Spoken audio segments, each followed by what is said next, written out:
is controversial in nature and does not necessarily reflect the views of the producers nor mainstream academia.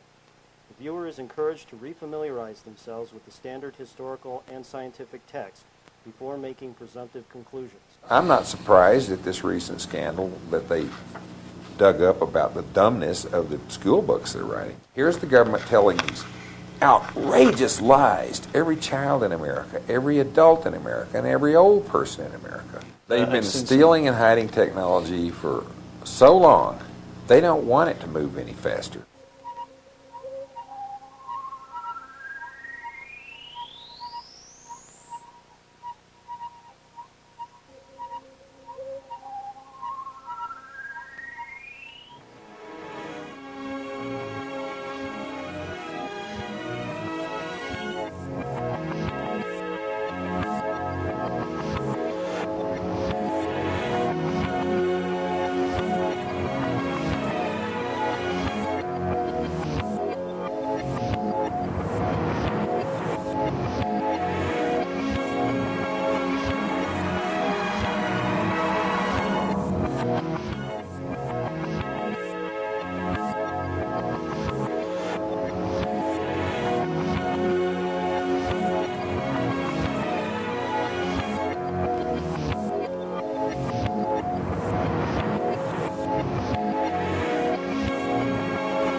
Welcome to the 33rd Parallel, a video series about science, technology, and the politics that control it. For a long time now, scientists have been busy congratulating each other for proving some aspect of the theory of relativity. As recently as 1995, they've rewarded their colleagues with Nobel Prizes and declared long-held beliefs about the theory as proven fact. Meanwhile, we, as part of the unwashed masses, wait patiently for our eminent scientists to let us in on the joke. Aside from the atomic bomb, just what part of this illustrious concept can we hold in our hands and use in our daily lives? One is left wondering if scientists even care about the day-to-day phenomena that are still left unexplained. We may ask, what is gravity? And the answer is gravitons. Or, what is electricity? Well, it's electrons. Aside from their precious relativity, are there coexistent theories that are worth considering? After all, the majority of our greatest scientists, Michael Faraday, James Clerk Maxwell, Sir William Crookes, and Lord Kelvin, never even heard of relativity, nor would it have helped them if they did. Just what made scientists want to embrace the peculiar claims of a second-rate clerk in a Swiss patent office as the preeminent end-all to scientific progress? As almost an apology to the unworkability of Einstein's rants, we are offered a steady stream of new and ever more complex quantum mechanics and string theory to dazzle us, or baffle us beyond belief. If Michael Faraday and Sir William Crookes never used relativity to further their understanding of gravity and electrodynamics, just what did they base their experiments on? And why do we never re-examine those concepts? Is there a forgotten physics with a different set of rules, hidden away from us early in the last century by a powerful elite who fear that the technology based on it will strip away their power and wealth and liberate us from their grip? A bold and outrageous statement that can never be proven, right? Wrong. William R. Lyne is our guest tonight. He's the author of 3 books. Pentagon Aliens, formerly Space Aliens from the Pentagon, now in its 3rd printing, Occult Ether Physics, and The Free Energy Surprise. Mr. Lyne was born in Big Spring, Texas, and raised in the boom towns of the great West Texas Wildcatters. He had the opportunity of being educated about fuel and its impact on industry firsthand. From there, he pursued an interest in aviation in Army Air Force, where he earned a position in Air Force Intelligence. He has acquired a BS degree with a double major in Art and Industrial Technology from Sam Houston State University in Huntsville, Texas in 1969. He also has the distinction of living in New Mexico for the past 25 years, during a time and place where knowledge of saucer technology necessarily meant knowing individuals who worked on top-secret projects at Los Alamos and Alamogordo, where individuals such as Werner von Braun and his Nazi collaborators were well known to the community at large, where, much like those individuals who had the misfortune of living in or near Mena, Arkansas, never got the chance to tell the rest of the world what was really going on. Well, today Mr. Lyne will do just that. Mr. Lyne, welcome to the 33rd Parallel.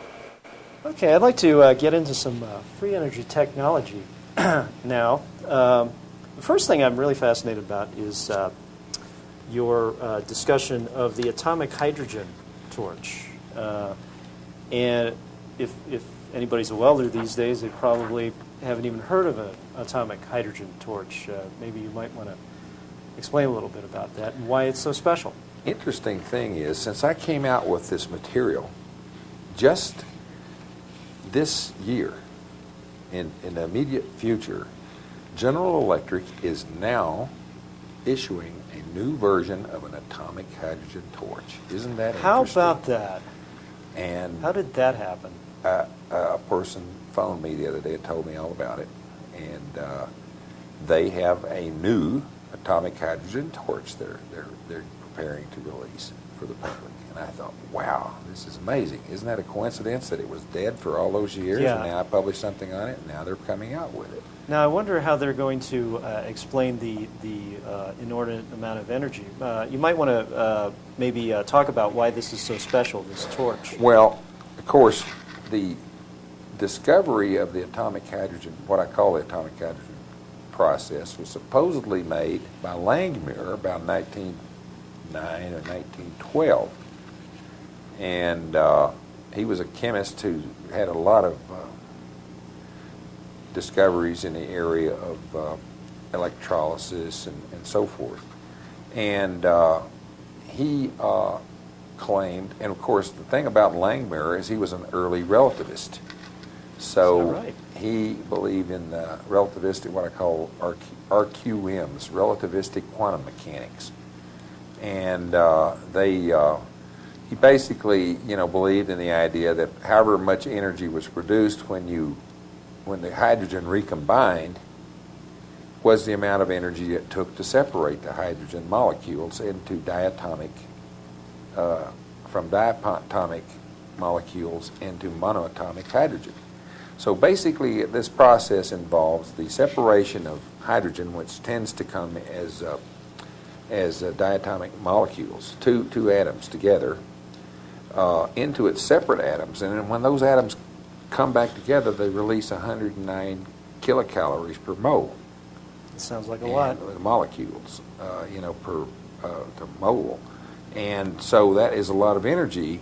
Now, what I found was a well-known Encyclopedia of Science, which says that it takes 103 calories per gram mole to separate the hydrogen, although the relativistic quantum mechanics say that it takes the same amount of heat to separate the molecules as you get back when they recombine. So you're getting nothing in You end up getting it all, that you're just using electrical energy to separate it, and then you get it back when it combines. Well, why even do it? I mean, right. If you could just do it with electricity, except you get temperatures that are far above what you would get with an electric arc. In fact, you discovered an old text on this reaction, and even a photograph of an atomic hydrogen torch. Hydrogen being set free in a chemical reaction is often more reactive than hydrogen gas. The activity of such nascent newborn hydrogen in the act of liberation from its compounds is due to the hydrogen being in the atomic state.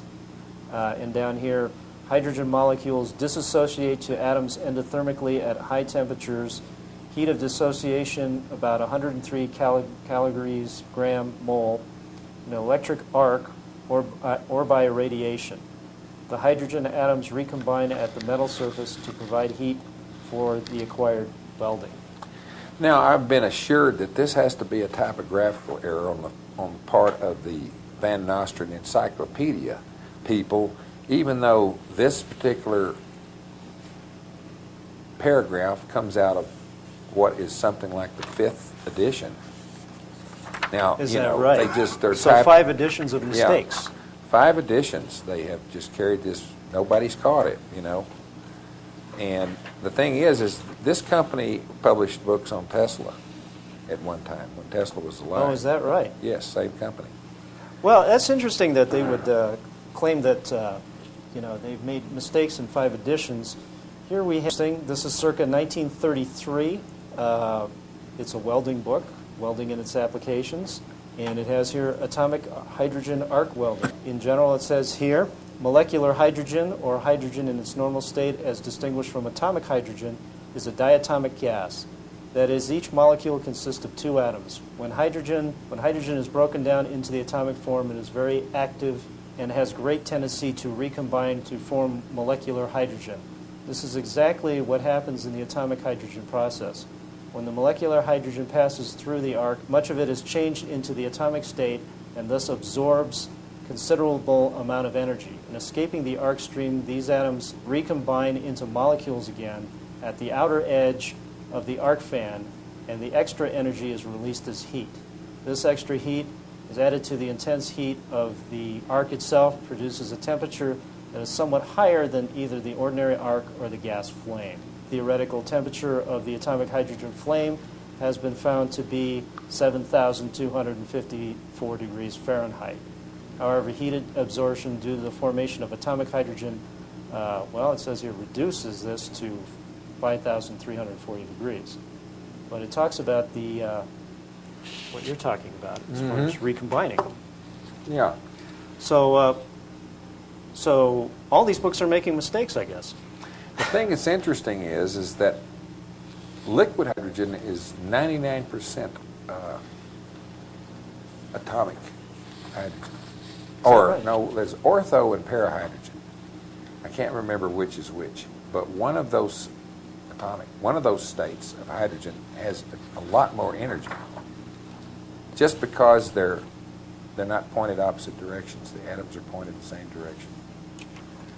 And I thought, well, this is interesting. This is another free energy process hiding in there between ortho and monohydrogen. Ortho and parahydrogen.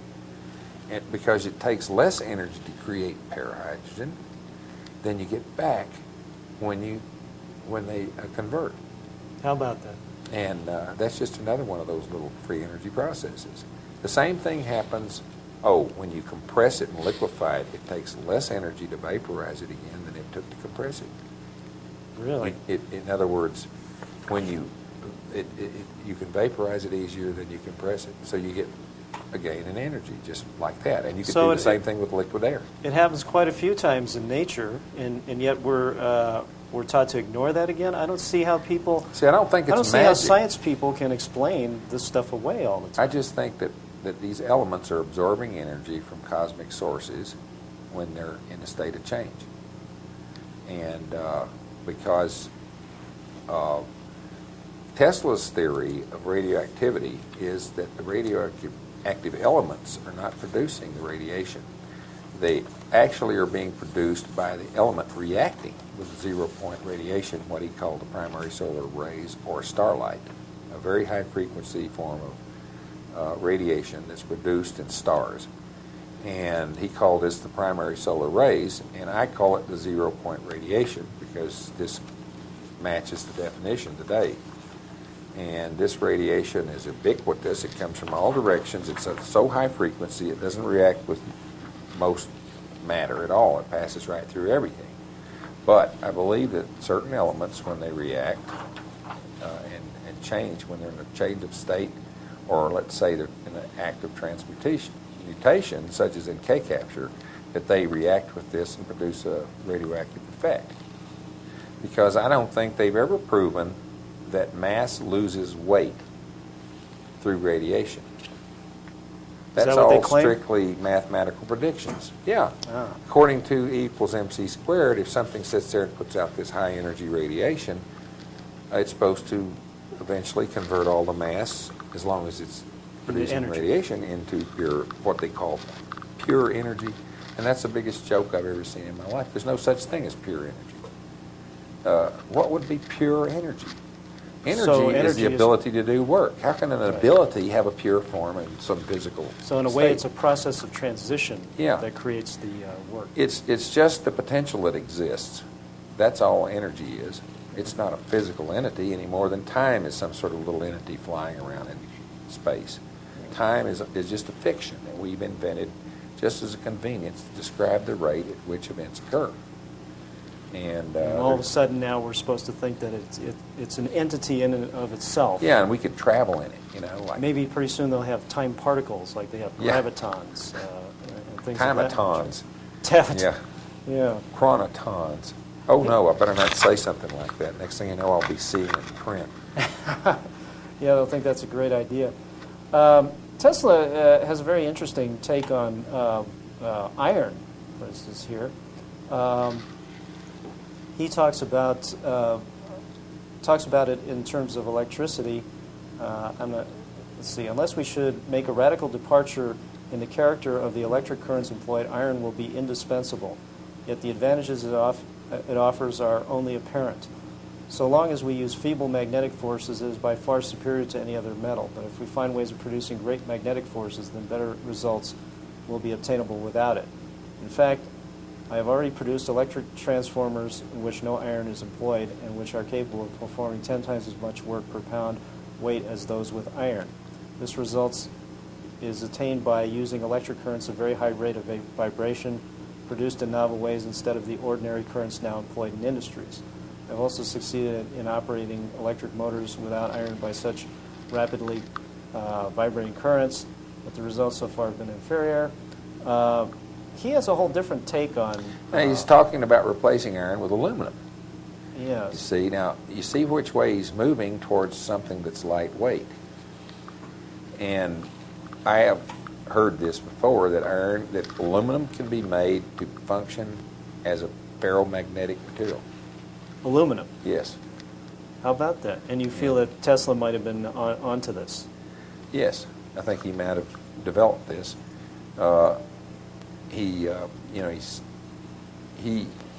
disclosed that he had a special generator that his description of this generator's output was so phenomenal that it's almost incredible. But he said it was composed of aluminum, iron, and copper combined in an unusual or novel way. And so I've been mystified by this for quite some time. And there's one of watt-hour meters.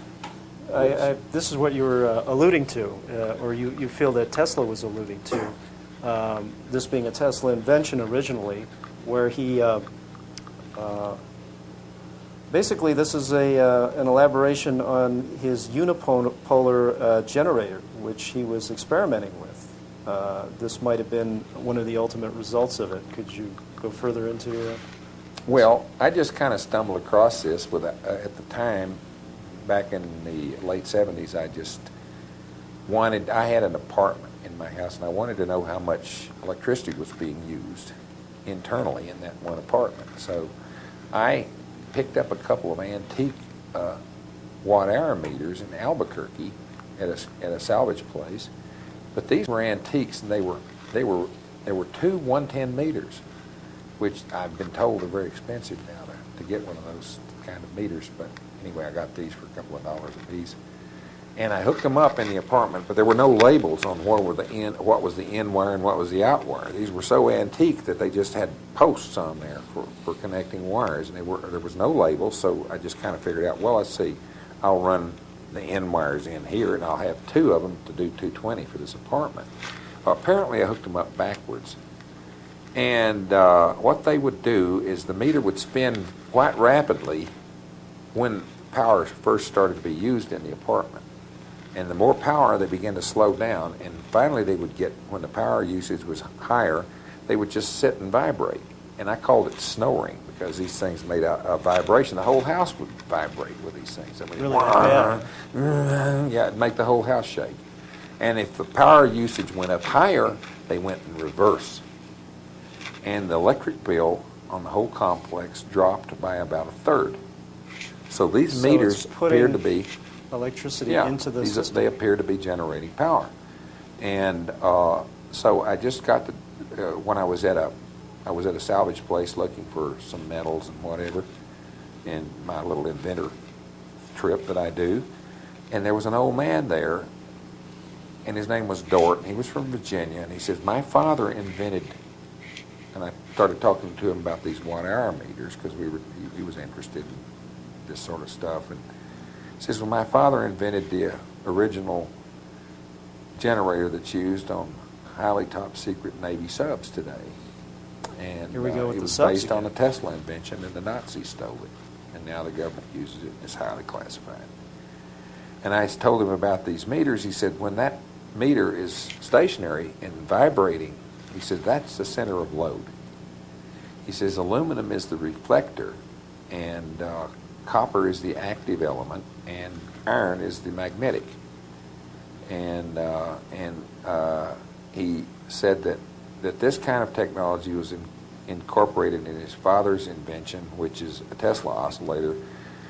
And in investigating these Tesla oscillators, Tesla had an oscillator in the 1890s that had a little piston in it that was driven by compressed air.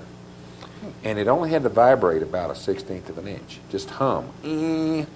But the inductors, there were two inductors that were on a shaft that the piston was attached to, and these two inductors were just windings that cut the magnetic lines of force in these two big cores, and the windings were over 50 miles long in that.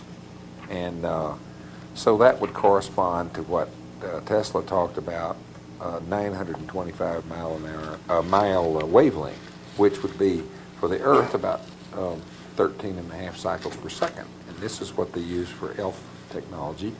And that means that the Navy submarines are not, that the ELF waves are used not only just to transmit messages, they're also used to transmit power. So the submarines actually, and this is what the Germans used in their electro U-boats. Always the underlying theme of submarines and submarine power. Yeah, being like a clandestine type of piece of equipment to begin with, what better thing to power it? Tesla said one of his greatest discoveries at Colorado Springs was the discovery of terrestrial waves that went from pole to pole.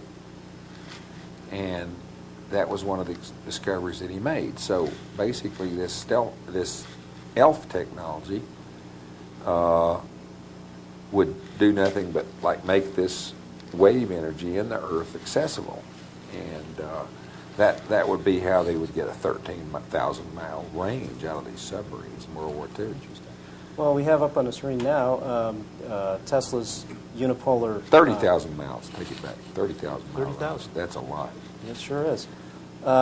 His version of the unipolar generator, which, of course, as you can see, is very similar to the watt-hour meter, suspiciously similar in a lot of ways. And it's funny because when I heard you speaking about this once before, and even in your book, I'm thinking to myself, if this were to be true, that somehow they have surreptitiously been using this equipment, then I could pick up one of these meters somewhere, and the only working components, or the most relevant components, would be the disk and the magnets, and it would all be the same, and the rest of it would just be cosmetic or possibly a prop even. Well, that's pretty, stretching credulity to the limit, and I just wanted to see how far this idea went. So I went to my scrapyard, my local scrapyard, and was able to dredge one of these things up. Steve, can you get this? And as you can see, it's a I believe this is Westinghouse watt-hour meter, and it has, a lot of us have been looked at this from time to time in our backyard and wondered what all this wonderful dealy-bobs are up in the front here that runs all these great little dials and things, and it's just endless technology here. And I'm thinking to myself, well, maybe it isn't what Mr. Lyne is talking about because of all this wonderful stuff here. But if it's true, this all this stuff would be irrelevant. And I looked back here and I found that there were 2 screws, and only 2 screws, holding this to the rest of the apparatus. And when this drops off, what do you have left here is the disc, the aluminum disc, the magnet here, and 2 electromagnets in the back. And Tesla said it was essential the magnets were weak. This is a weak magnet right here, a weak permanent magnet right there. The reason for the weak magnet is so the magnetic field can be reversed and oscillate as it bounces off the aluminum. Right. So here we have a relatively modern version of this, and it's a Faraday disc, or a Tesla disc, more properly termed, running the whole show. Now, what I'd like to do is compare this to an older meter. Well, according to their theory, they're saying that when current passes through the flux, or rather, the flux runs counter to the electrical flux that's created by the electromagnet. The idea is that when the flux passes through the disk, it's supposed to create a thrust on the disk and turn it a certain direction. And then the metering gadget is supposed to measure the number of times per second or minute or whatever that this thing turns, and all these little gears, and show you all these little digits to measure the amount of current that you're using. But the truth of the matter is there's something here that bears looking at, because it's really a generator. Now, what would be the purpose of them plugging in free energy generators to each of our houses? It could increase the amount of power that they're actually being paid for. In other words, they could generate the seed power to make this thing oscillate, and then you would be billed for what the meter says you used, when in fact the meter is generating a lot of the power. Along with the poles and the plates underneath all the poles, they'll have copper plates under. And you feel that the power stations alone wouldn't be enough to keep this moving along? Yeah, I think. Well, the power that we get here comes from the Four Corners region. That's way up in the north, on the corner of New Mexico is where that's coming from. And it just seems to me that there's an awful lot of power to be used there, and I don't know how they're generating that much up there for Sure. all the usage that's going on. I kind of tend to think that some of that power is coming from Earth source, and also from these little generators, which are also extracting that energy from the starlight, or photon Starlight? energy, whatever you want. It's sometimes called starlight. Some people use the term zero-point energy, but that's an incorrect term. That's a relativist term. And that's the zero-point oscillations in the space-time continuum type of stuff. We're back to that again. The quantum fabric, or they use all these little weird terms. But that's not supposed to be true according to relativist theory, because you can never have one-half quantum. In other words, they use this all the time. They use this in the neutrino theory. But according to the relativist theory, you can never have a half quantum. You've got to have a full quantum, because the electron is indivisible.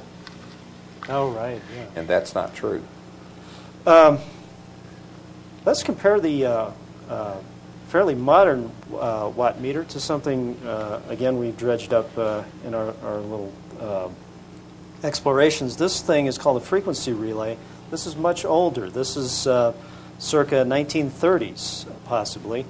And as you can see, it has all the relevant components on it. It has the disk, the weak magnet, and the electromagnets, and a power resistor up here, but basically that's it. And this has an inhibitor that causes it to oscillate.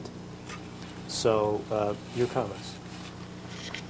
Yeah, it closes the switch. It shows here, it says close left at 61.9 cycles. Close right, they don't even show. But you see 2 little contacts, one here and one there. When this disc goes here, it closes that one. When it goes here, it closes this one. So it's oscillating back and forth. And I assume that it has something to do with these coils out here. But I don't know what a frequency relay would be, except This 61.9 is almost 62 cycles per second. It sounds to me like it.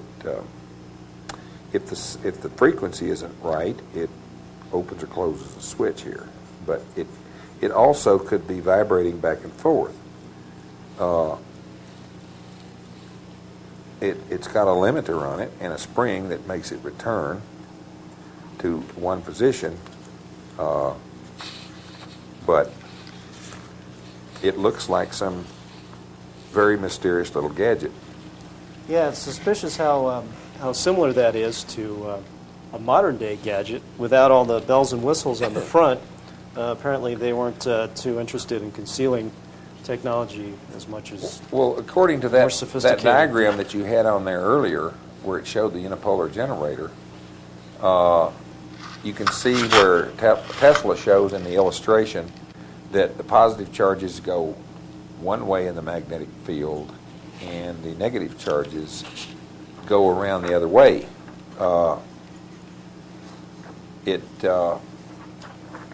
Here, okay, now you can see one set of charges goes this way and the other set goes back this way. I can't see the markings on there, but in that magnetic field, because a magnetic field will do work on moving charges. And then the current is,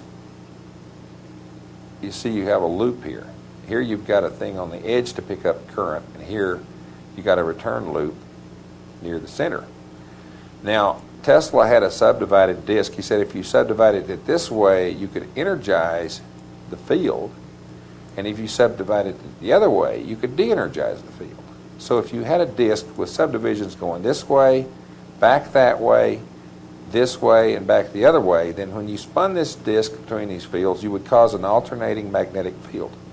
If you put windings on that field, you have a generator that's far beyond the current that could be generated by this disk generator. And this could be as big as the watt meters we just showed. And that's all you need. You get an oscillating magnetic field with windings around it, and you could get a lot more energy this way. And this is how most of his technology that got high output worked. But he described one generator that was special that we don't have anything on, the government's concealed it, that the output was phenomenal. And it sounds like the watt-hour meter from his description of it. Wow. From what we can get our hands on. And just for good measure here, we have just another photograph of the same thing, basically, with the magnets and the disc, the weak magnets in the front here, and the disc going through it. And this business. That's just to measure the disc span. But the one that I hooked up backwards, the disc would rotate fastest when the current usage was lowest. And then as the usage went up, it began to sit stationary and vibrate, and then it began to rotate the opposite direction. And so it indicated to me it's generating more power than is being used at that point when it's going backwards. When it's at stationary, the center of load, it's generating as much as you're using. And the fact is during World War II, the Germans used some of these devices which were powered by projected beam. They were robotic devices. What kind of projected beam? Would that be microwave? Power beam. It's a special beam that Tesla developed, and he described it. He described the device around 1915 as his dirigible torpedo, which he had tested, and he said it was capable of 300 miles a second, which is 1.5 million miles per hour. Do you think he was exaggerating? A lot of people feel I don't think that was, it may not have been an exaggeration. I don't know how fast this ship that I saw was capable of going, but I know that it had a way of, and from the way I understand the technology, it's totally different from this air spike thing. The way the flying saucer technology works, it's explained in 1890s writings of Tesla and a few other major scientists in the world. The ether particles are stretched in the front with a DC brush discharge. that brings in something called the tubes of force, which are electrical force that carry momentum. And when this enters the ship and are dissolved in the ship, it imparts momentum at 90 degrees to the electric and magnetic forces. So in respect, you can control yes. momentum. Yeah, it all or has you can control. Can you control inertia? Yes. Electrically. Well, the way I understand it, and just from my own analysis, inertia and momentum are the same thing. Inertia is the tendency of a body to remain at rest or in its particular state of motion, whereas momentum is the same thing. Bodies in motion tend to remain in motion. However, according to Tesla and J.J. Thomson, the discoverer of the electron, momentum is the product of these tubes of force which exist in space, and they're at random until they're united by this brush discharge or by a body moving through space.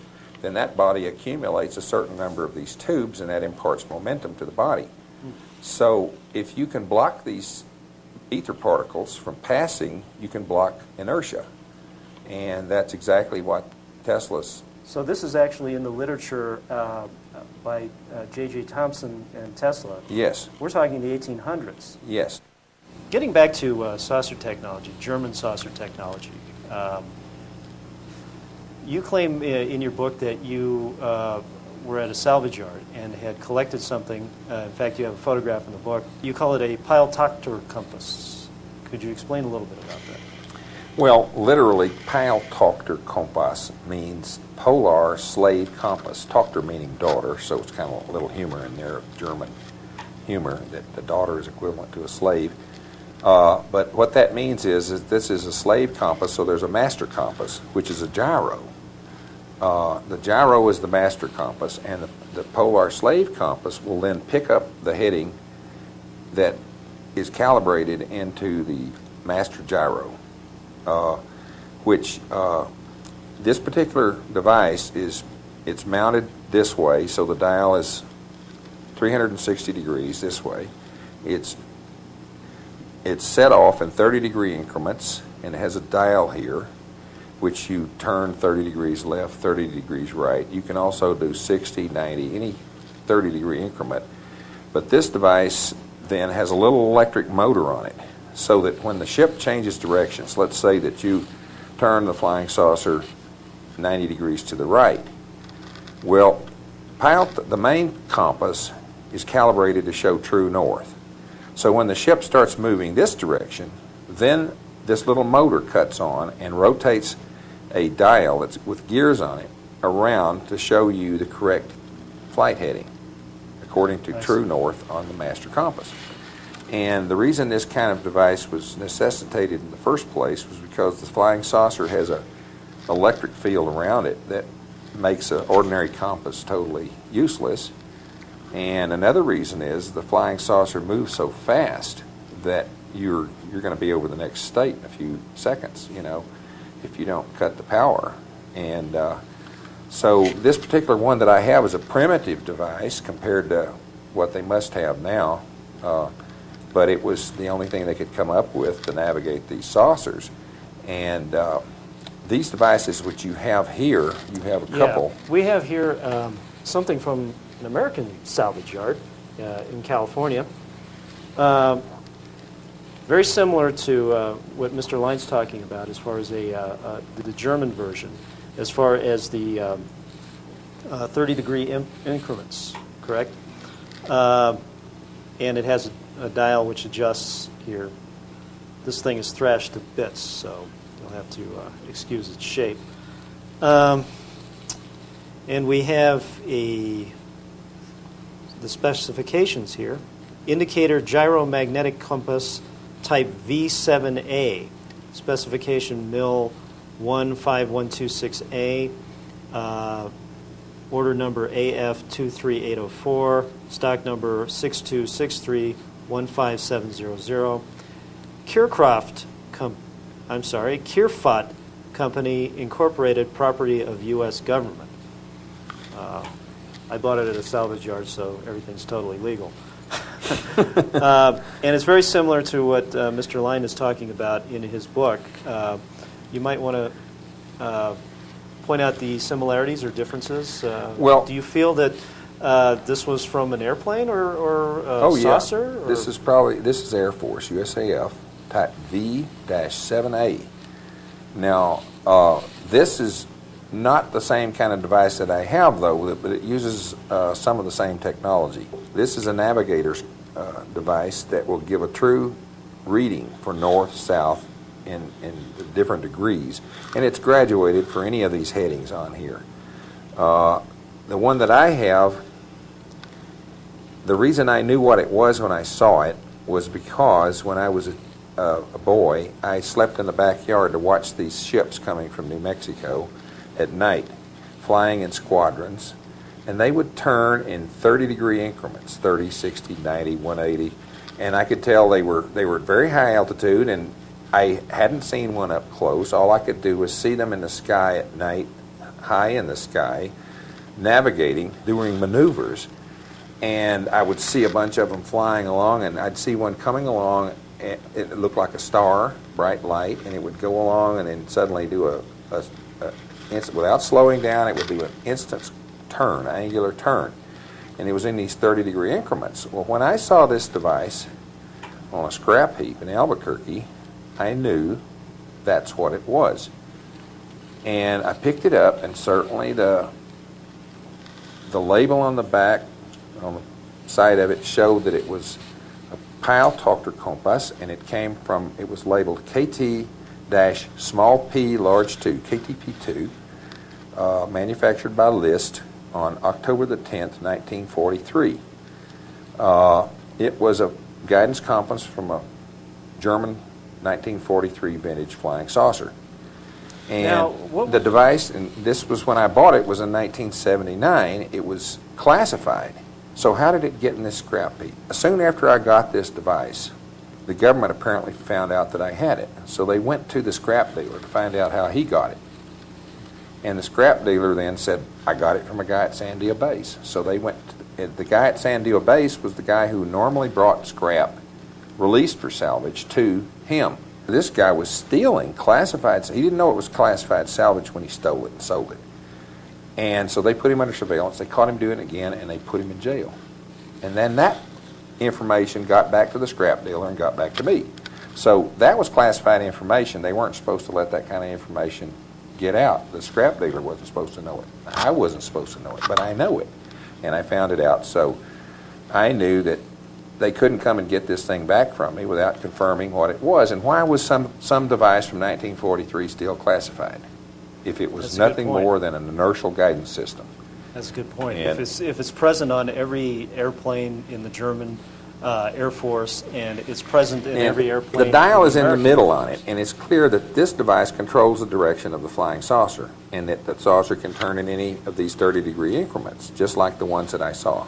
But this one you feel is different in that this would be for an airplane? Yeah, this would be for navigating, and what the purpose of this is you're using an inertial guidance system or navigational system to maintain a true north heading so that you know what direction you're really going. Right. Ordinary compass could be influenced by all sorts of things, magnetic declination, metal on the ship, electrical things can influence it. But on this device, it's strictly inertial. So when they take off, they calibrate the master compass. No matter which way the ship turns, it maintains its true heading in relation to this compass. And so they can always know what their heading is with accuracy for navigational purposes. Also in this wonderful junkyard that we were in, there's another piece of salvage here called a master indicator gyro flux gate compass. Do you see any relation between these two? Yeah, both of these more or less are the same thing. This is a World War II variety, and this is a later version, which you can see the jet plane on the pointer here, that this comes from the jet era. So as best I can tell, it may be made in the 50s, maybe 54 because of these numbers, in which case it's definitely in the jet plane era. So it serves the same purpose. Yeah, and it's smaller, more compact, and this is a World War II version that was used to get a correct heading with an inertial compass. And so you have this is the master indicator, as it says on its, it says master indicator. So this will give them a true heading for north, and then they can plan all of their navigation around that. They want to know where north is. So the technology they might have quelled from this type of knowledge of inertial guidance systems to use on But the German I think type. the device that I have, the Pfeiltochter compass, I believe that it originally was a Nikola Tesla invention that was developed in conjunction with Sperry Gyroscope Company in 1917, because there's a documentation in my book that Tesla tested a robotic plane on a round trip, 200 miles round trip flight in conjunction with Sperry. And They so, mentioned the company name, Sperry. Yeah. That's interesting. Yeah, And they do a lot of Elmer compass. Sperry was a friend of Tesla's. Tesla apparently developed this friendship and used Sperry to develop this thing on this robotic ship that was flown on a 200-mile. It was taken off, landed, taken off again and brought back, all robotically. And it was the first flight of that type, as far as I know. And I believe that because I've found several other technologies that were properties of the Sperry gyroscope, later Sperry Unisys, which end up in Nazi hands, there seemed to be a trading with the enemy thing going How on about there. that? And for instance, the Klystron tube, which was developed by the Varian brothers in 1939, was a Sperry property. And researchers claim that the Nazis had the Klystron tube and show diagrams of it in Nazi documents. So it looks like the Klystron found its way along with the Pfeiltochter. The Nazis, the Nazis seem to have a very good handle on microwave technology. Well, the first guy they sent over here in 1936, actually he was invited by the American Rocket Society and the National Geographic and the Smithsonian Institution and the Simon and Florence Guggenheim Foundation, was a scientist, a rocket scientist named Willy Ley. And Ley was actually very the popular. tutor of von Braun. Yes. And Ley came over here at the invitation of the American Rocket Society and all the rest to work with Goddard. Now, what's the time period we're talking about here? 1936. Actually, he was invited around 1935. And he came over here and he defected. There was research being done prior to 1935 on rocket technology Yes. by individuals other than John Goddard Yes. here in this country? Robert Goddard. I'm sorry, yes. And Robert. there was a rocket scientist who lived in Santa Fe from, I believe, the late 20s. I know he was here all during the 30s, and many people know him as a solar designer because he built a lot of solar houses and this sort of thing and wrote some books on the subject. But he was a rocket scientist whose rockets were actually outperforming all the other rockets before, but he used solid fuel. His name was Peter Van Dresser, and he was the author of the Van Dresser Constant, which von Braun talks extensively about when he talks about his plans to go to the moon. And because the Van Dresser's constant was used to compute the trajectory of the rockets. And it was also used to fire all those rockets into Belgium and England. Let's talk a little bit about Wernher von Braun. His presence here in New Mexico apparently goes back a little further than is widely understood. Yeah, this is all purged and kept out of the books. Nobody's ever told about this. Right. But Van Dresser was angry with Goddard because Goddard worked originally, as I said, Ley was sent over here, but Ley defected. So they had to find a replacement, and they took young von Braun and got him through his PhD program and promoted him as the director of research for rocketry in Germany and at the Peenemünde Project. And they promoted him up and sent him over to replace Ley because Ley married a Russian ballerina named Olga Feldman and took out American citizenship papers by 1937. But back in 1935, he had defected, so they had to get a replacement. Now, how they arranged this is beyond me, but sure enough, von Braun came over here to replace Lay to work with Goddard for 2 years. However, what I found out was that he was working in a secret project at Los Alamos called P2, small p, large 2. This is probably the most controversial part about it. It's one thing to say Wernher von Braun is present here prior to the war. Now you're claiming that he's responsible for technology other than rocketry. You see, none of the misinformationists want to mention von Braun in relation to flying saucers. However, the Germans... This is where you divert in your book, and you explain how you feel that he's very much involved, or had been very much involved. I don't know whether Goddard knew about von Braun's work on the flying saucer, whether he was privy to it or not, but it appears that he may have been, because the U.S. government apparently didn't trust Lay at that time because he wasn't employed by the government. He worked as a writer. He was a talented, very talented, intelligent person. And I don't know whether he could even still be alive. I don't know. But he had studied with Hermann Oberth also, and who was the Hungarian rocket genius. But Goddard's rockets were outperforming all the German rockets, so they wanted to get what they could. That was the cover, but what they really wanted to do was test this flying saucer idea. And they didn't know, because the U.S. government had treated Nikola Tesla so shoddily that, as if they considered him nuts. And they wouldn't listen to anything he said. It's just that crazy old guy who comes in here wants to sell us on these ideas, these wild ideas about ships that, go, so fast and so forth and defy gravity.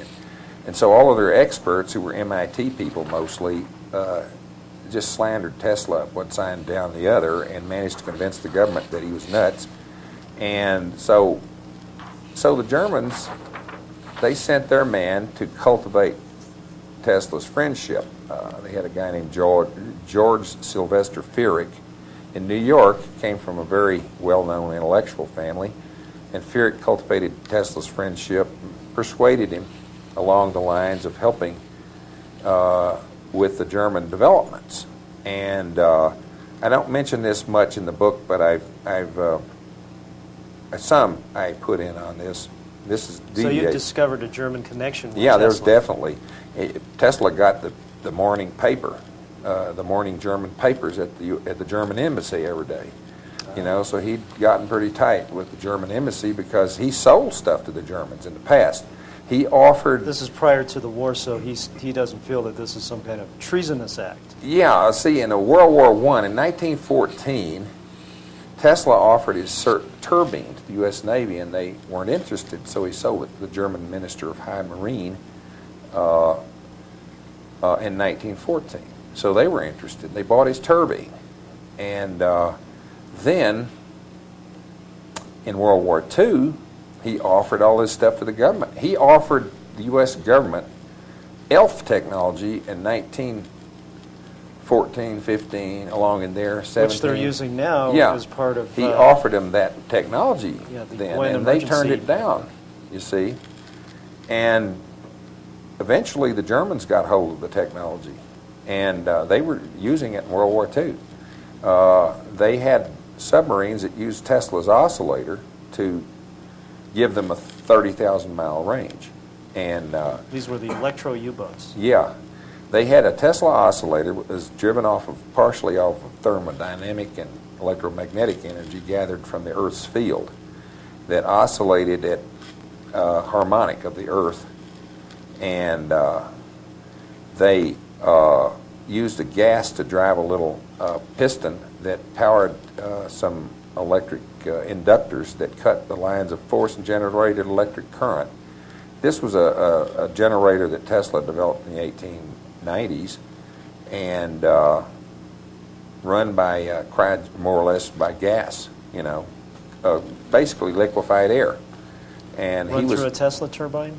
Yeah. Well, no, you run it, well, he probably used his pumps to compress the air in one stage of it, but what he was using was the same thing that Linde filed patents on soon after Tesla's laboratory was burned to the ground.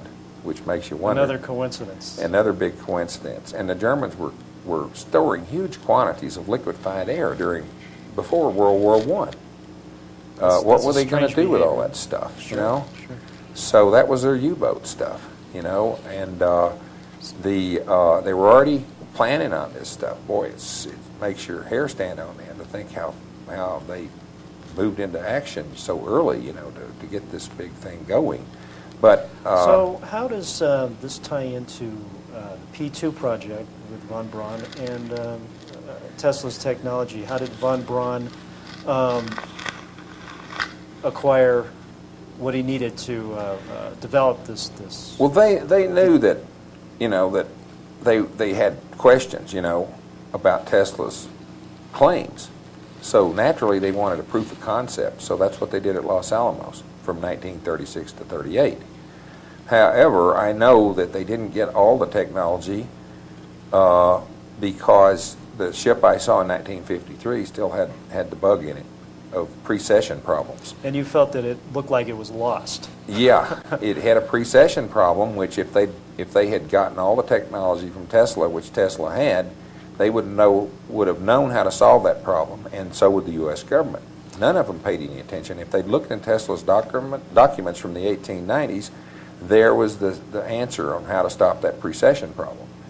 And I mean, the saucers would do this when they hovered, and they couldn't see anything. Everything's doing this outside, you know. Sure. And when they move fast, it's just a mere wobble, high-frequency wobble. But Tesla just merely did some experimentation to figure out how to solve this problem. And apparently, now, prior you felt that this precession had mostly to do with the movement of the electrical discharge. The brush discharge. Brush which is discharge. used.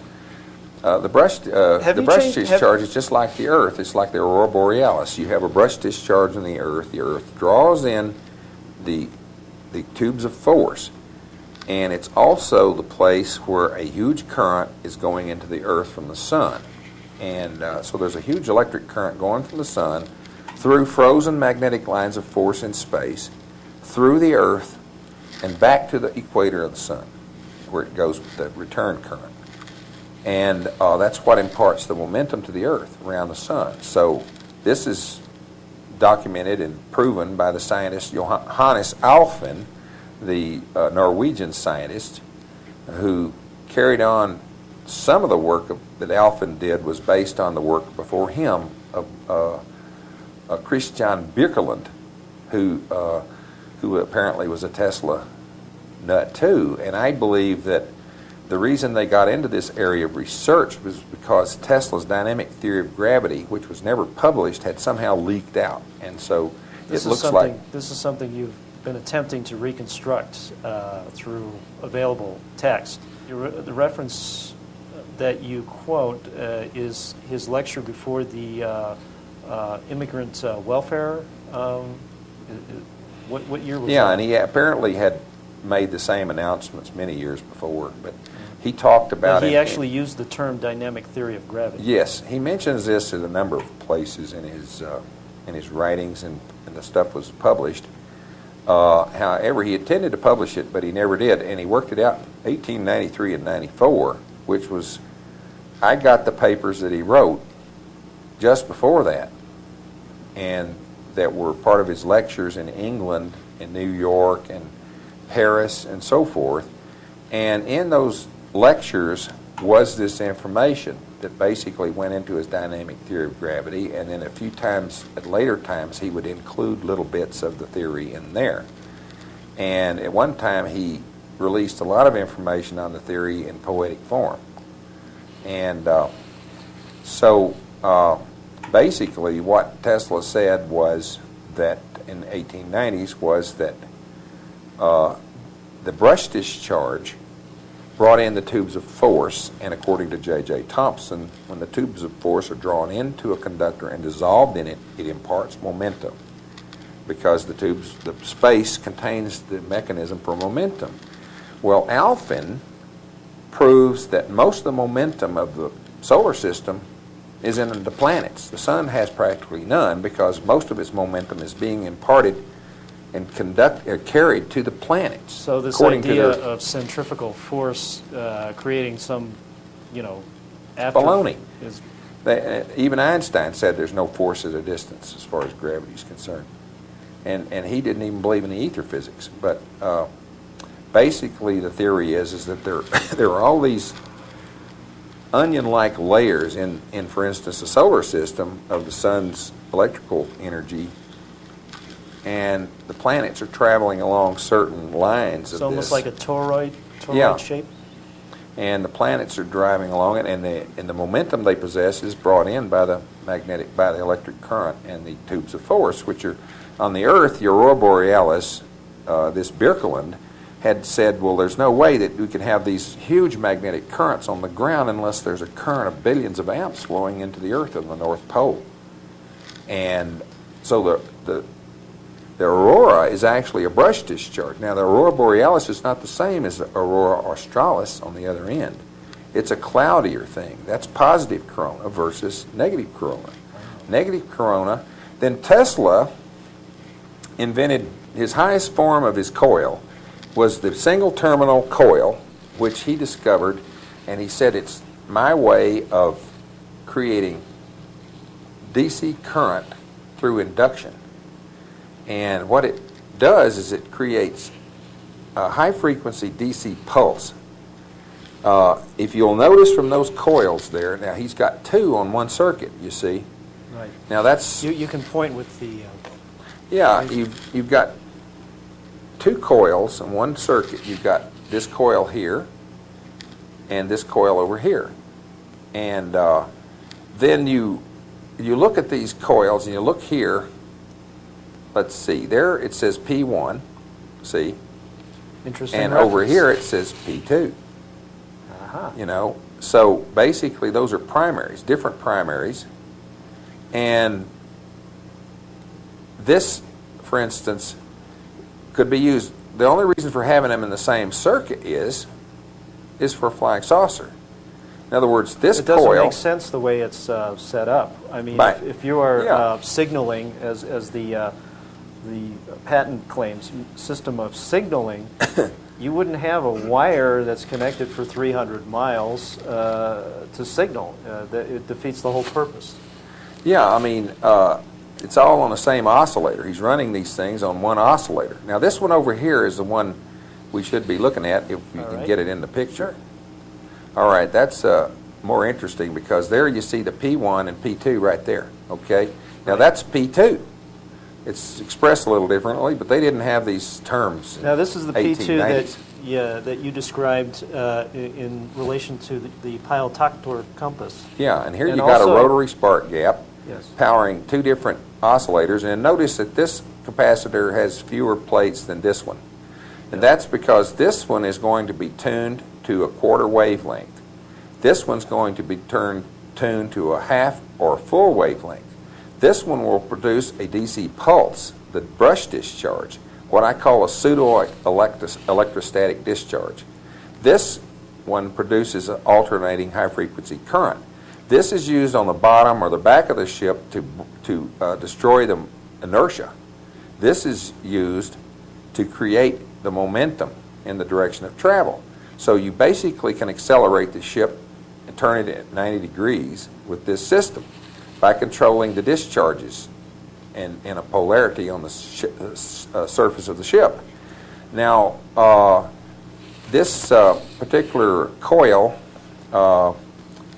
is, if you notice, the primary is around the outside, and so the voltage increases towards the center.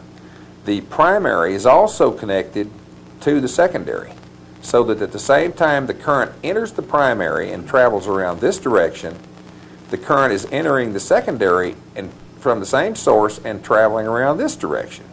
That's an interesting. And it's like it's really kicking out that pulse, you see. Yeah, that's and- totally different than how we're taught to build our Tesla coils these days for Yeah. our little hobby kits. Yeah. Well, see, Tesla This obviously said has that a purpose. the DC electrostatic charge allows the ether carriers to enter easily into the ship, whereas in the high frequency, it tends to collect the positive ions around the opposite end of the ship, and the positive ions basically stop the flow of the ether. So you don't have any resistance to movement because there's no inertia being imparted. You have an imbalance of forces. You have inertia in one direction and a blockage of the ether carriers on the other, so they can do nothing but enter the ship and dissolve and impart momentum. Now, to make this possible, the Earth is emitting rapidly varying electrostatic forces of tremendous potential. And that rigidifies the ether in Earth's vicinity, which is why the Michelson-Morley experiment was false, is because the ether is stationary close to the Earth, but as you get further away from the Earth, the ether is more in motion. So if you tried to detect an ether drift close to the Earth, you wouldn't detect one. It's rigidified by the electrostatic forces and moves with the Earth, whereas outside the Earth's field, it's in relative motion. So the ether drift experiment was based on a false premise of a dynamic ether. So somehow Tesla, or von Braun, Wernher von Braun got a hold of this technology, and this is what he was developing in 1935? See, Willy Ley was an expert on microwaves. He was the greatest expert on the microwaves maybe in the world in 1935. And why would they need a microwave expert? Yeah, why would they need a microwave expert? Now, what's interesting about Willy Ley is the government hired him in 1944.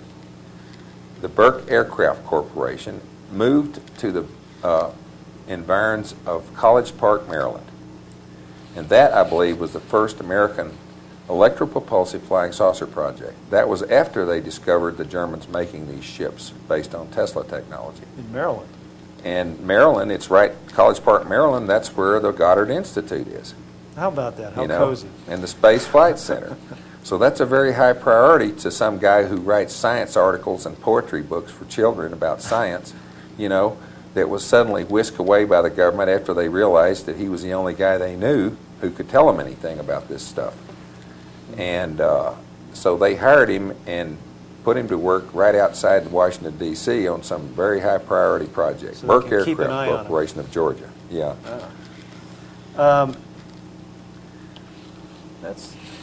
That's interesting. I'd like to take a really strange jump here and talk about flying submarines. You included in your book an interesting chapter on flying submarines, ? You claimed that possibly the Germans had developed or used submarine tubes to create flying machines. Yes. Well, it'd be perfect. I mean, weight is no object because the electromagnetic interaction is 10 to the 40th power times stronger than the gravitational interaction. So that means that a very tiny amount of electrical energy can pick up a huge object. And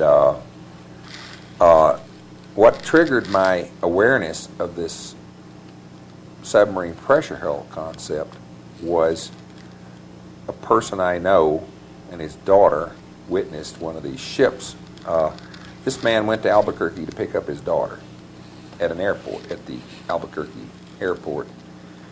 And when they began to drive back, this ship was hovering over their car all the way back to Santa Fe, even followed them to their house.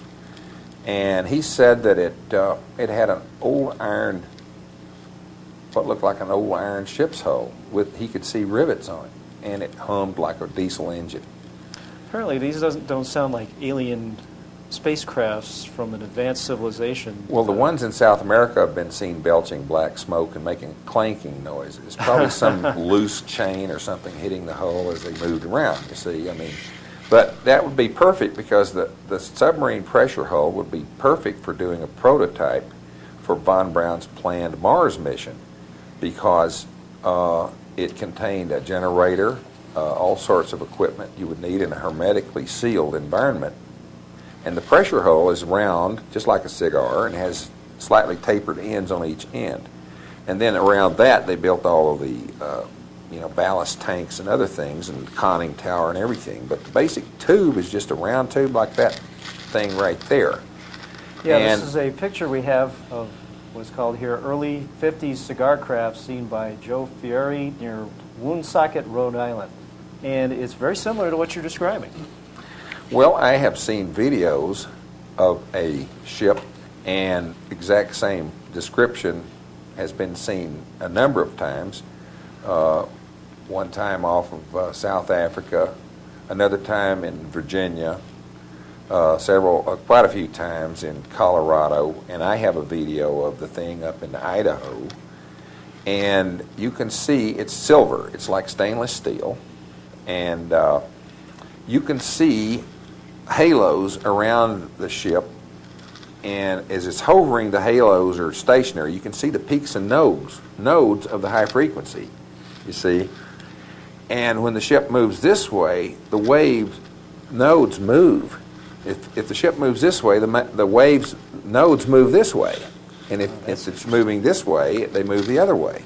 But these are quite visible. I mean, I've seen it on television many times, and now I have my own video that was taken by some associates of this ship, and I can see the halo and the waveforms on the hull, and so it's perfect, verification of what I'm saying about the Tesla technology.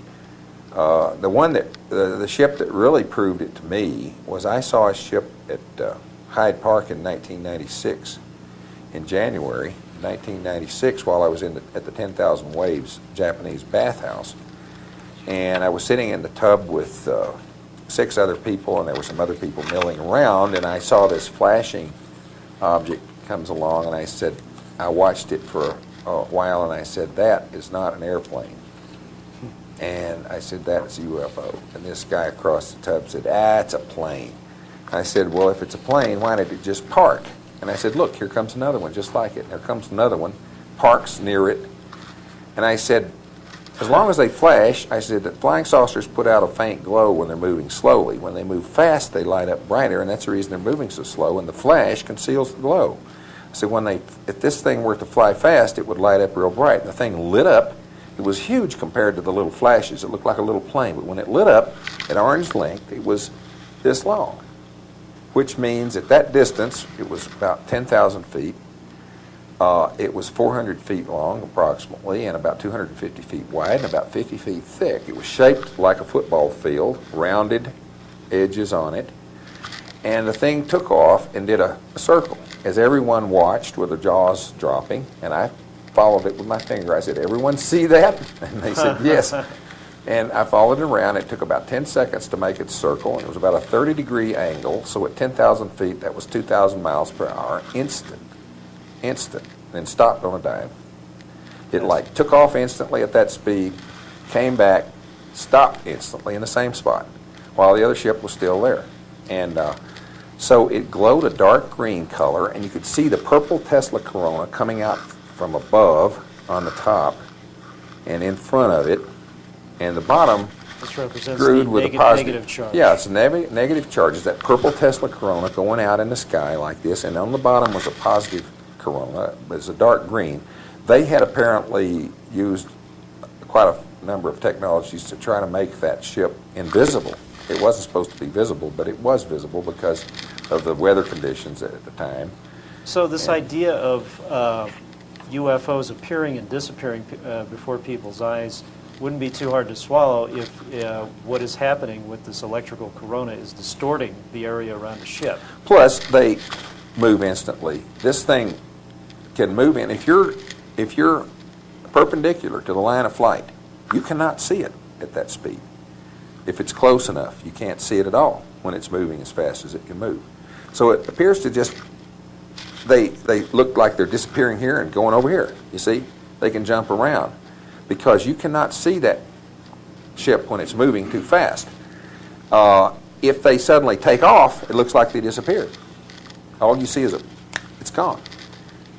But they're just moving very fast. They can accelerate instantly. So weight is no object. Weight is no object. Size is no object. If you take a force, okay, if you take a stronger force, you can do a lot more work in the same period of time. Work is the ability to do work. I mean, energy is the ability to do work. Work is movement of a mass through a distance. Therefore, if you use a stronger force, you can do more work in the same period of time. So if you use a force which is 10 to the 40th power stronger than the gravitational force, you can do that much more work, 10 to the 40th power times more work in the same period of time with that force. Now that's a free energy idea, because if you take a weak force and convert it to that stronger force, you can do a lot more work than you could as a weak force. So you can take gravitational energy, convert it into electrical energy, and do 10 to the 40th times more work with It it. would seem obvious why certain energy cartels wouldn't want that kind of information floating around. It will destroy them when it gets out, and it will.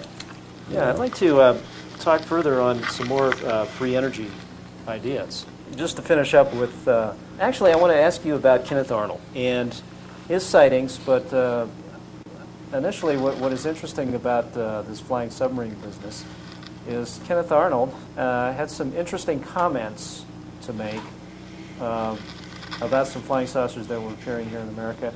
Arnold insisted nevertheless that Morella bring him up to date, finally settled for a written account for which he apparently was interviewing a lot of witnesses. At this time, the West Coast was experiencing a siege of reports about mysterious submarines operating off United States coastlines. Arnold told Klein he is convinced there is a definite link between the saucers and the submarines. There you go. He makes a reference to submarines and UFOs, which I And find notice an he interesting subjected to coincidence. press ridicule. That's interesting, see? Yeah, why would that be? If the government didn't know what it was, they would be the first to be there to interrogate Arnold to find out what it was. If they didn't know what it was, they would certainly be interested, and they certainly wouldn't want to ridicule somebody that they would like to debrief. I mean, that tells you right there. Now, what I'm saying is in the stalemate, they worked out certain conditions where the Germans continued to cooperate through the United States government in this stuff, and so the continuity wasn't broken between the German projects and the American projects. They brought 15,000 personnel to New Mexico with that, along with, there were 116 top scientists taken to Alamogordo, for example, and one of them was the one that tested the Lafrance project in the Baltic, the first firing of a rocket from underwater in one of these little Lafrance subs. And Gee, where have we heard about that before? yeah, and Also, if we reference back to Kenneth Arnold's very famous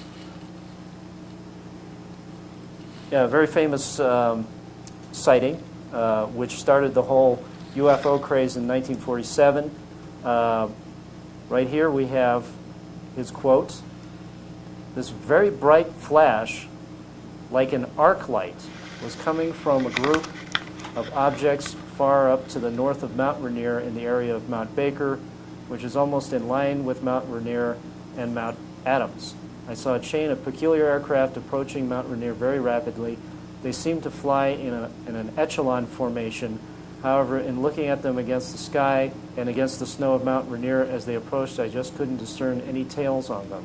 And I had never seen an aircraft without a tail. These were fairly large-sized, and there were 9 of them." Like an arc lamp is an interesting reference. that's Boeing territory, by the way. That's Oh. all the German scientists that worked out the contracts with Boeing aircraft were building American prototypes up there already by 1947. Huh. Well, again, that's quite a coincidence. Here we have a picture of Kenneth Arnold himself holding up an interesting photograph of his flying saucer. That's a drawing of the kind he saw. Yes. That looks a lot like a Horton flying wing. Well, that's that's interesting you should mention that, because we have a picture of a Horton flying wing, so that we can make a comparison. Yeah. Gee, Yeah. you think that's what he saw? But you see, that's the reason I think that there's a possibility that maybe Kenneth Arnold might be guilty of disinformation. So Because there you feel, see jet engines, you see. sure. That's not a flying saucer if you've got jet engines on it. See, it's Well, the electrically interesting powered. reference I'd like you to comment on is his remark about the blue light like an arc lamp. Do you feel that maybe he did see something, and that they were using something in addition to just turbojets on the back there? They might have been trying to develop some sort of hybrid technology where they could see. One of the problems with some of these saucers is getting them off the ground, because what happens is the electrical energy tends to arc to the ground a lot of times, so they've got to get them up in the air somehow before they take off. And they've used various kinds of rocket and jet power sometimes to get them off the ground. You mentioned that in respect to Lonnie Zamora's sighting. And that's what they observed there, was these blue, what looked like maybe something like ion jets or something. You see, chemical rockets that were to get it up off the ground so they could kick in the electric power. That way they didn't need so much in the way of landing gear. If they could, if they could soften the landing on these things and the takeoffs, then they just needed some little pods that came out to land on. Here's a photograph of his original sketch. Shows a wedge type or heel shaped craft. And here's an early photograph of, again, a heel shaped craft. This looks like it has some kind of glow to it. Your comments? Yeah, I think they were experimenting around with different shapes. Basically, I think it all has boiled down to what you might call the lenticular and the linear. Well, the lenticular type is a linear type, and the circular type.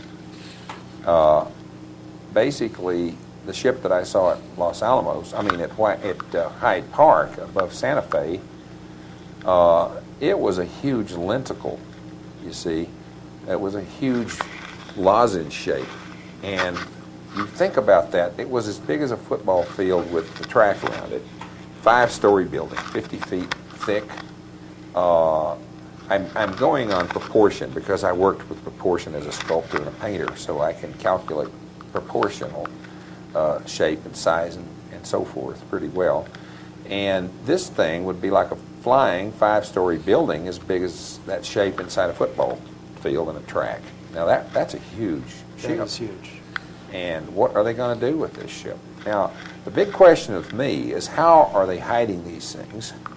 Where are they hiding? And I have heard all kinds of scenarios from reliable people, people who know about such landing schemes in places like Switzerland, where they have whole cliffs or whole mountainsides that slide out, and the ship goes inside, and then the whole mountain closes back up. You're saying people might have seen something like this? Yes, I know people that have seen stuff like this, and I also know that there are people who have seen these things go into water. So what would be better than to have a lake just as a landing pad for this ship? It goes underwater, and then there's a dolly down there that pulls it sideways into a place up the hill that's out of the water, or through an airlock. In fact, there have been several sightings in Puerto Rico, in lagoons out there in Puerto Rico, and to make it even more convenient, these are held by the United States as wetlands, so that there's no human contact on these things, and these Puerto Ricans, these poor people, are seeing these lights going into the water over there. So that seems to be another cozy aspect of keeping this international biosphere program going on, is that you can do anything with the land that you want, including landing football-sized flying saucers under the water. Well, all you need is unlimited funds, and and you've got it. Yes. Who do we know that has unlimited funds? Anything. You see, my theory is, this is the only thing that's theoretical that I'm saying, is, why have they kept it secret so long? And my theory is the big corporations don't want us to have this technology, because when you start making a list of everything that this thing is going to obsolesce, it's a lot. It's a big transportation, fuel, all kinds of things. Aeronautical companies, airlines, you name it. Spare parts. There's not a lot to wear out. And who runs the airlines? The CIA? Yeah. You want to put them out of business? You know, when you start looking at that, it's my opinion that the only reason the military even is allowed to use this technology is so that they can argue that it's a national security interest to be protected and use the government to protect the technology from us. In other words, to keep us from not talking about the Russians or Chinese. Their governments have this same technology. The only reason they keep it secret is to keep us, the citizens who pay for it, from finding out how and using it. Right. And so here's the government telling these outrageous lies to every child in America, every adult in America, and every old person in America about aliens. They've concocted this whole thing, and an intelligence network distributed it through making sure that we're dumbed down enough to where a lot of people would actually buy that. Yeah, I'm not surprised at this recent scandal that they dug up about the dumbness of the school books they're writing. Huh. You know, that's no surprise to me. No, of course not. And, actually, that's been an ever-present dream of certain groups in our society for over 100 years. They've been stealing and hiding technology for so long. They don't want it to move any faster. They want it to move real slow. Sure. Because they've got all the technology they want us to have, and they want to keep it moving slow because they've got all that oil to sell us, and they're jacking up the prices whenever they think they can get away with it. Sure. And they know that every time they jack up the prices, though, it stimulates vapor carburetor research, and so they can only jack the price up for a while, and then they have to drop it back down again to kill the research. You see. Then people forget about that. To give you an idea of what we were capable of in 1947, referring once again back to Kenneth Arnold's sighting, on the way he made some rough calculations of the speed of the formation from the timing he had done near Mount Rainier. He came up with an answer of around 1,700 miles an hour in 1947. That could be the Horton jets, you see. Do you think that they would achieve that kind of speed? Yeah, I think they could have. You know, you never know how fast a plane goes. You can never rely on any published information about its speed. I mean, if you look at an old Jane's manual, you'll see that in many cases the top speed of the aircraft and all the other characteristics are classified, still classified at certain times. So they usually won't even tell you, and if they do tell you, you can't really know whether it's true or not. You know, it could be much faster. Sure. But you know, you never really know what the top speed of an aircraft is because usually they won't even publish it. They'll show the picture of it in the manual, but they won't tell you how fast its climb rate is and so forth.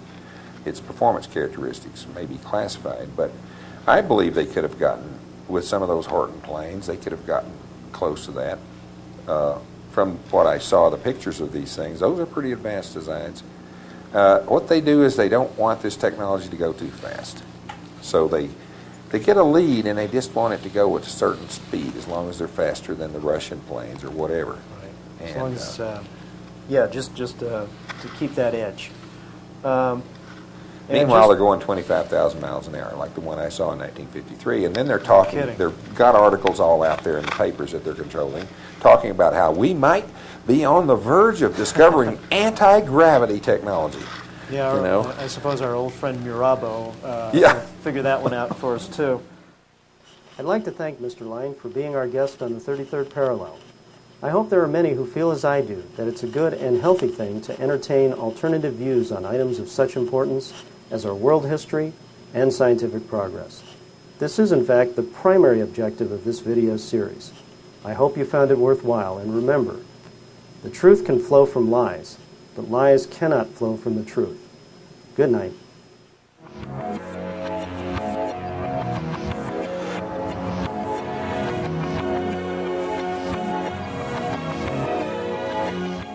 A companion guide to the 33rd Parallel video series will soon be available.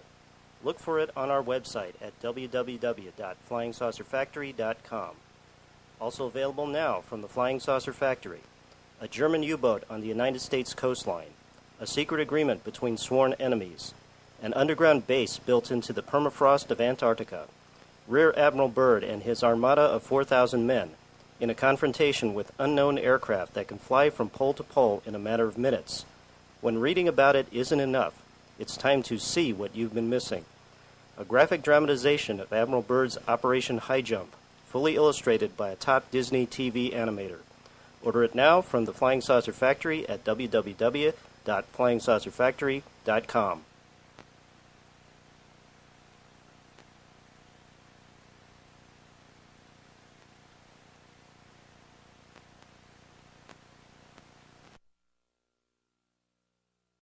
Do it with electricity, except you get temperatures that are far above what you would get with an electric arc. In fact, you discovered an old text on this reaction, and even a photograph of an atomic hydrogen torch.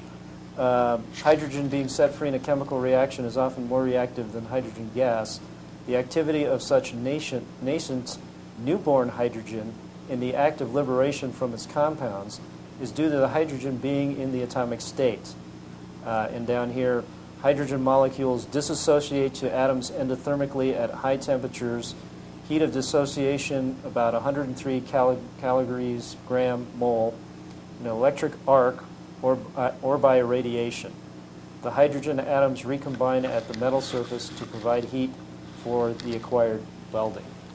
Now, I've been assured that this has to be a typographical error on the part of the Van Nostrand Encyclopedia people, even though this particular paragraph comes out of what is something like the 5th edition.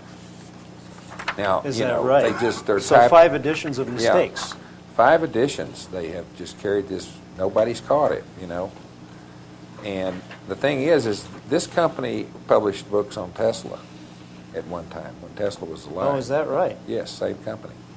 Well, that's interesting that they would claim that they've made mistakes in 5 editions. Here we have this is circa 1933. It's a welding book, welding and its applications, and it has here atomic hydrogen arc welding. In general, it says here molecular hydrogen, or hydrogen in its normal state as distinguished from atomic hydrogen, is a diatomic gas. That is, each molecule consists of 2 atoms. When hydrogen is broken down into the atomic form, it is very active and has great tendency to recombine to form molecular hydrogen. This is exactly what happens in the atomic hydrogen process. When the molecular hydrogen passes through the arc, much of it is changed into the atomic state and thus absorbs considerable amount of energy. In escaping the arc stream, these atoms recombine into molecules again at the outer edge of the arc fan, and the extra energy is released as heat. This extra heat is added to the intense heat of the arc itself, produces a temperature that is somewhat higher than either the ordinary arc or the gas flame. Theoretical temperature of the atomic hydrogen flame has been found to be 7,254 degrees Fahrenheit. However, heat absorption due to the formation of atomic hydrogen, it says here, reduces this to 5,340 degrees. But it talks, maybe you might want to explain a little bit about that and why it's so special. Interesting thing is, since I came out with this material, just this year, in the immediate future, General Electric is now issuing a new version of an atomic hydrogen torch. Isn't that How interesting? about that? And how did that happen? A person phoned me the other day and told me all about it, and they have a new atomic hydrogen torch they're preparing to release for the public. And I thought, wow, this is amazing. Isn't that a coincidence that it was dead for all those years, yeah. and now I published something on it, and now they're coming out with it. Now, I wonder how they're going to explain the inordinate amount of energy. You might want to maybe talk about why this is so special, this torch. Well, of course, the discovery of the atomic hydrogen, what I call the atomic hydrogen process, was supposedly made by Langmuir about 1909 or 1912. And he was a chemist who had a lot of discoveries in the area of electrolysis and so forth. And he claimed, and of course the thing about Langmuir is he was an early relativist. So right? he believed in relativistic, what I call RQMs, relativistic quantum mechanics. And he basically, believed in the idea that however much energy was produced when the hydrogen recombined was the amount of energy it took to separate the hydrogen molecules into from diatomic molecules into monoatomic hydrogen. So basically, this process involves the separation of hydrogen, which tends to come as diatomic molecules, two atoms together, into its separate atoms. And then when those atoms come back together, they release 109 kilocalories per mole. It sounds like a lot. Molecules, per to mole. And so that is a lot of energy. Now, what I found was a well-known Encyclopedia of Science, which says that it takes 103 calories per gram mole to separate the hydrogen, although the relativistic quantum mechanics say that it takes the same amount of heat to separate the molecules as you get back when they recombine. So you're getting nothing in You end up getting it all, that you're just using electrical energy to separate it, and then you get it back when it combines. Well, why even do it? I mean, right. If you could just... It's about the what you're talking about as far as recombining. Yeah. So all these books are making mistakes, I guess. The thing that's interesting is that liquid hydrogen is 99% atomic hydrogen. Or, no, there's ortho and parahydrogen. I can't remember which is which, but one of those states of hydrogen has a lot more energy. Just because they're not pointed opposite directions. The atoms are pointed the same direction. And I thought, well, this is interesting. This is another free energy process hiding in there between ortho and monohydrogen. Ortho and parahydrogen. And because it takes less energy to create parahydrogen than you get back when they convert. How about that? And that's just another one of those little free energy processes.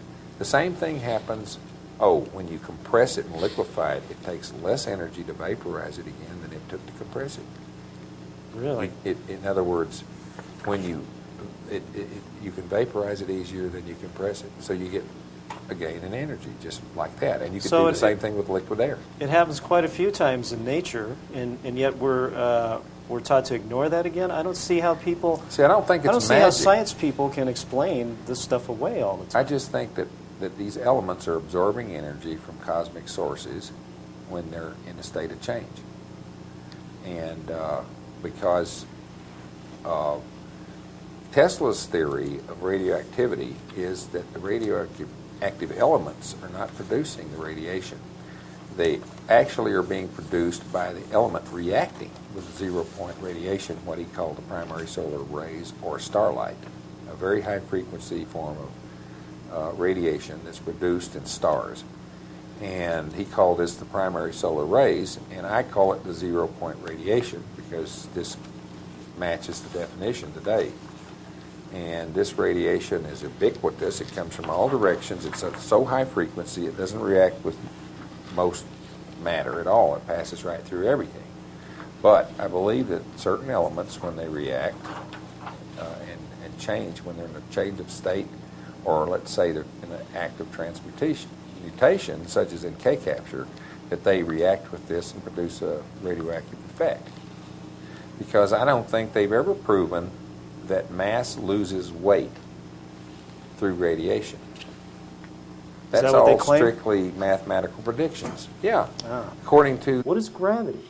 And the answer is gravitons. Or, what is electricity? Well, it's electrons. Aside from their precious relativity, are there coexistent theories that are worth considering? After all, the majority of our greatest scientists, Michael Faraday, James Clerk Maxwell, Sir William Crookes, and Lord Kelvin, never even heard of relativity, nor would it have helped them if they did. Just what made scientists want to embrace the peculiar claims of a second-rate clerk in a Swiss patent office as the preeminent end-all to scientific progress. As almost an apology to the unworkability of Einstein's rants, we are offered a steady stream of new and ever more complex quantum mechanics and string theory to dazzle us, or baffle us beyond belief. If Michael Faraday and Sir William Crookes never used relativity to further their understanding of gravity and electrodynamics, just what did they base their experiments on? And why do we never re-examine those concepts? Is there a forgotten physics with a different set of rules, hidden away from us early in the last century by a powerful elite who fear that the technology based on it will strip away their power and wealth and liberate us from their grip? A bold and outrageous statement that can never be proven, right? Wrong. William R. Lyne is our guest tonight. He's the author of 3 books. Pentagon Aliens, formerly Space Aliens from the Pentagon, now in its 3rd printing, Occult Ether Physics, and The Free Energy Surprise. Mr. Lyne was born in Big Spring, Texas, and raised in the boom towns of the great West Texas wildcatters. He had the opportunity of being educated about fuel and its impact on industry firsthand. From there, he pursued an interest in aviation in Army Air Force, where he earned a position in Air Force intelligence. He has acquired a B.S. degree with a double major in art and industrial technology from Sam Houston State University in Huntsville, Texas in 1969. He also has the distinction of living in New Mexico for the past 25 years, during a time and place where knowledge of saucer technology necessarily meant knowing individuals who worked on top-secret projects at Los Alamos and Alamogordo, where individuals such as Werner von Braun and his Nazi collaborators were well known to the community at large, where, much like those individuals who had the misfortune of living in or near Mena, Arkansas, never got the chance to tell the rest of the world what was really going on. Well, today Mr. Lyne will do just that. Mr. Lyne, welcome to the 33rd Parallel. Okay, I'd like to get into some free energy technology now. The first thing I'm really fascinated about is your discussion of the atomic hydrogen torch. And if anybody's a welder these days, they probably haven't even heard of an atomic hydrogen torch. It is controversial in nature and does not necessarily reflect the views of the producers nor mainstream academia.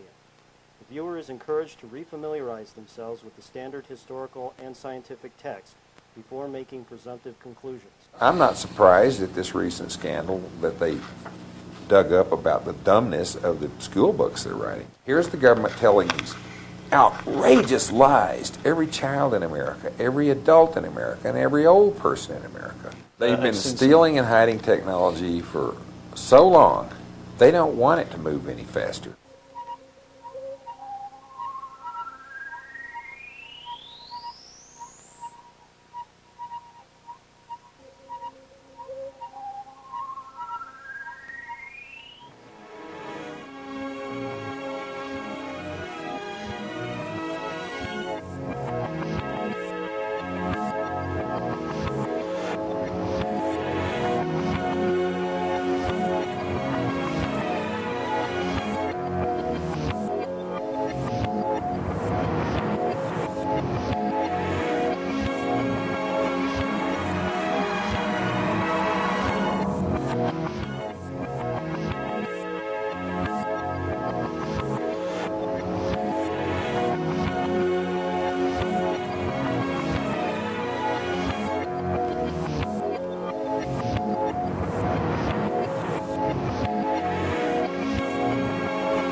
Welcome to the 33rd Parallel, a video series about science, technology, and the politics that control it.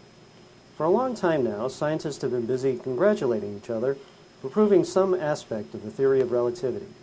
As recently as 1995, they've rewarded their colleagues with Nobel Prizes and declared long-held beliefs about the theory as proven fact. Meanwhile, we, as part of the unwashed masses, wait patiently for our eminent scientists to let us in on the joke. Aside from the atomic bomb, just what part of this illustrious concept can we hold in our hands and use in our daily lives?